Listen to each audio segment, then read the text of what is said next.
స్వాగతం. మోసం చేయటంలో పెద్దన్న చంద్రబాబు నాయుడు. ప్రశాంతి కాలనీ మహిళల ఆవేదన ఇది. మాకు వద్దంటే వద్దు ఈ పరిపాలన. ఆందోళనలో యువత. శ్రీ పొట్టి శ్రీరాములు నెల్లూరు జిల్లా కందుకూరు నియోజకవర్గంలోని కందుకూరు పట్టణంలో 24వ వార్డులో మాజీ శాసనసభ్యులు కందుకూరు నియోజకవర్గం వైఎస్ఆర్సీపీ ఇన్ఛార్జ్ బుర్రా మధుసూదన్ యాదవ్ గారి ఆదేశాల మేరకు బాబు షూరిటీ మోసం guarantee, Chandrababu Naidu manifesto recalling కార్యక్రమంలో కూటమి ప్రభుత్వ మోసాలను తెలియజేయడం జరిగింది.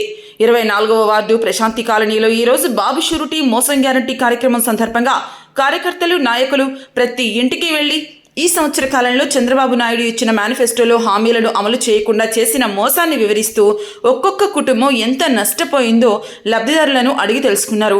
మోసం చేయటంలో చంద్రబాబు నాయుడు పెద్దన్నాని, ప్రతి గడపలో మహిళలు శాపనార్థాలు పెడుతున్నారన్నారు. చంద్రబాబు నాయుడు చెప్పిన హామీలను నమ్మి మోసపోయామని, మరొక్కసారి ఇటువంటి పరిపాలన వద్దంటే వద్దని బల్లగుద్ది చెప్తున్నారు. సంవత్సరం పూర్తయినా ఆడబిడ్డ నిధి కింద మహిళలకు ఇస్తానన్న 1500 ఇవ్వలేదని ఆవేదన వ్యక్తం చేశారు.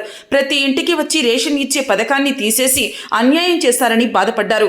కందుకూరు పట్టణంలోని ప్రశాంతి కాలనీలో జరిగిన కార్యక్రమంలో జగన్మోహన్ రెడ్డి మాట తప్పడు, మడమ తిప్పడు అని ఇచ్చిన మాట పథకాలు అమలు చేసిన ఘనత జగన్మోహన్ రెడ్డిది అని నాయకులు గుర్తు చేశారు. ఈ కార్యక్రమంలో పట్టణ అధ్యక్షుడు షేక్ రఫీ, రాష్ట్ర బూత్ జాయింట్ సెక్రటరీ గణేశం గంగిరెడ్డి, జిల్లా అధికార ప్రతినిధి ముప్పువరపు కిషోర్, నియోజకవర్గ గ్రీవెన్స్ అధ్యక్షులు ఎర్రమల నాగభూషణం, సీనియర్ నాయకులు ఉప్పుటూరి నాగేశ్వరరావు, గేరా మనోహర్, తలపనేని గోపి, ఉప్పుటూరి చినమల కొండయ్య, పల్నాటి చెన్నయ్య, పెంచల వెంకటరమణయ్య, ఆలూరి సుందర్రావు, ఆలూరి ప్రభుదేవ, జంగిలి ఇస్రాయేలు, కూరపాటి వెంకటరామిరెడ్డి, ఎడ్ల మాధవరెడ్డి, నగళ్ల నారయ్య, షేక్ రహీం, జిల్లెళ్లమూడి కోటేశ్వరరావు, జిల్లెళ్లమూడి మాధవరావు, సంగా ప్రసాద్, కానాల శివప్రసాద్, షేక్ సుల్తాన్, దస్తగిరి బాషా, చింతలపూడి సుధాకర్, షేక్ మస్తాన్ బాషా, పెద్ద కత్తుల బ్రహ్మయ్య, శ్రీరామ కుమారస్వామి, గల్లా వెంకటేశ్వర్లు, ద్రోణాదుల మణిబాబు, షేక్ రిజ్వాన్, వలి, తన్నీరు రమేష్, పావూరి కోటేశ్వరరావు, పొట్లూరి సునీలు తదితరులు పాల్గొనడం జరిగింది.